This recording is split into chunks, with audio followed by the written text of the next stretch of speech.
السلام علیکم ورحمۃ اللہ وبرکاتہ.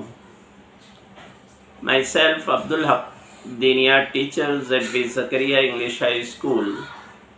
Welcome all of you in Diniyat online classes.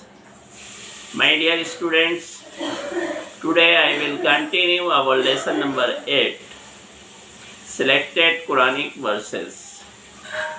In previous lectures, I have been explaining you some selected Quranic verses.